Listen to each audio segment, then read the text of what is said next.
Break બાદ સીધા આપણે લઈ જઈશું કડી, જ્યાં ભાજપના ઉમેદવારને લઈને નીતિન પટેલ પ્રતિક્રિયા આપી રહ્યા છે.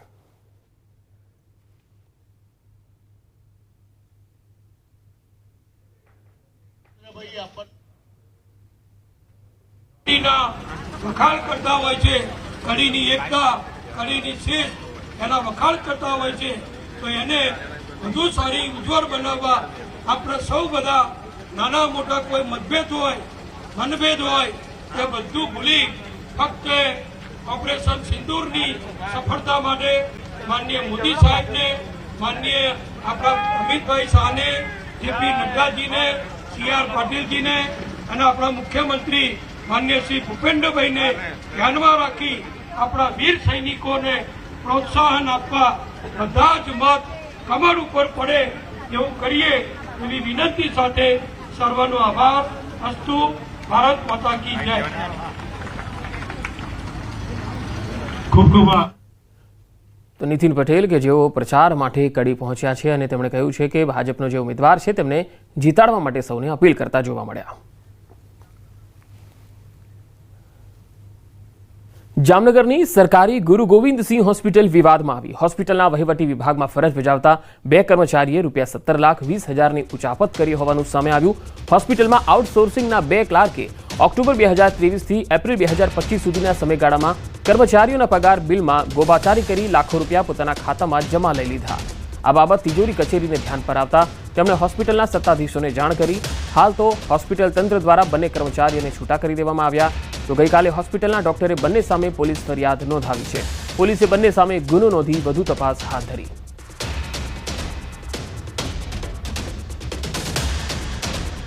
અત્રેની ઓફિસના પગાર બિલ બનાવતા ક્લાર્ક ભાર્ગવભાઈ ત્રિવેદી અને દિવ્યાબેન એ બે પોતાના એકાઉન્ટ નંબર કર્મચારીના નામ સામે પોતાની રીતે એન્ટર કરી પોતાના એકાઉન્ટમાં મારી જાણ બહાર મને મારા વિશ્વાસનો ગેરફાયદો ઉઠાવી મારી બિલમાં સહી કરાવી ને તિજોરીમાં રજૂ કરેલ છે. આ બંને આરોપીઓ દ્વારા સન 2023 થી લઈને 2025 હાલ સુધી અલગ અલગ સમય અલગ અલગ રીતે જે પોતાનો બેંક એકાઉન્ટ બેંક ઓફ બરોડાનું શાખાનું છે લાસ્ટ ડિજિટ 5844 તેમજ તેમાં રકમ 17,20,000 રૂપિયા તેમજ આ સિવાય 3 એકાઉન્ટ બીજા છે જેમાં 1729, 4153 અને 9876 આ 3 એકાઉન્ટ મળી અને અલગ અલગ ટાઈમે પોતાના સરકારી નાણાંની ઉચાપત કરેલું છે. વડોદરા કોંગ્રેસના પૂર્વ ધારાસભ્યના પૌત્ર અનિરુદ્ધસિંહ ગોહિલ દુષ્કર્મના કેસમાં 15 દિવસથી ફરાર હતા, જે ફાજલપુર વિસ્તારમાંથી પોલીસે ઝડપી પાડ્યો છે. આરોપ અનુસાર અનિરુદ્ધે યુવતીને લગ્નની લાલચ આપી દુષ્કર્મ આચર્યું અને ગર્ભવતી થતા જબરજસ્તીથી ગર્ભપાત કરાવ્યો. તેની આગોતરા જામીન અરજી પણ નામંજૂર થઈ. પોલીસે અનિરુદ્ધને કોર્ટમાં રજૂ કર્યો અને 2 દિવસના રિમાન્ડ મેળવ્યા.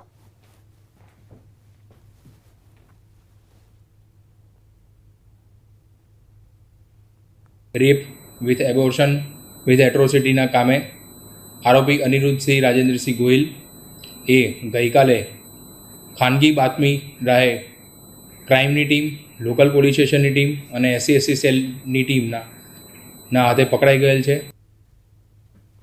બરોડા ડેરીના MD અજય જોશીના રાજીનામાને લઈ સાવલીના ધારાસભ્ય કેતન ઇનામદારે સવાલ ઉઠાવ્યા.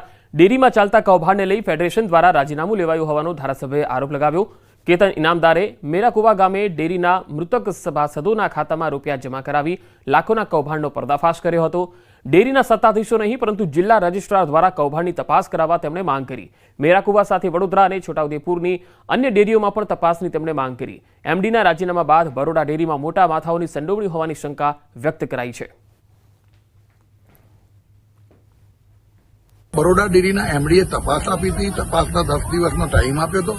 હજુ તપાસમાં શું આવ્યું એ તો એમને બહાર પાડ્યું નથી. પહેલા તો એમને રાજીનામું આપ્યું અને બરોડા ડેરીના નિયામકો દ્વારા એવું કહેવામાં આવે છે, નિયામક મંડળ દ્વારા, ત્યાં તો અગાઉથી રાજીનામું આપેલું હતું. બનાસકાંઠામાં ગ્રામ પંચાયત સમરસ થઈ. પાલનપુરની પેડાગરા ગ્રુપ ગ્રામ પંચાયત સમરસ બની છે. સરપંચ અને ઉપસરપંચની બિનહરીફ વરણી કરવામાં આવી. સરપંચ તરીકે સુરેશ ગઢવીની વરણી, જ્યારે ઉપસરપંચ તરીકે ડોક્ટર કેતન જોશીની વરણી કરાઈ. ઉત્તર ગુજરાતની પહેલી ગ્રામ પંચાયત સમરસ બની છે. સરપંચ તરીકે આપણે ચૂંટવાના છે, એમાં આ તમામ માણસોએ ભેળા થઈ અને મારું નામ સિલેક્ટ કર્યું અને મને પૂછ્યું કે તમારા સરપંચમાં રહેવાનું છે, ફોર્મ ભરવાનું નથી, તમને અમને બિનહરીફ કરવા માટે બધા તૈયાર છીએ. એ બિનહરીફ માટેની અમે આજે મિટિંગ રાખી ડૉક્ટર કેતનભાઈના ફાર્મ હાઉસમાં અને તમામ લોકોએ સંમતિ આપી અને મને આજ બિનહરીફ સરપંચ જાહેર કર્યો છે. એક સભ્ય તરીકે ચૂંટાય તેવું નક્કી કર્યું અને તેમાં તમામ જ્ઞાતિના લોકોએ ભેગા થઈ અને આજે સુરેશભાઈ ગઢવીની સરપંચ તરીકે તેમજ હું ડૉક્ટર કેતનભાઈ જોશીની મારી ડેપ્યુટી સરપંચ તરીકેની વરણી કરવામાં આવી.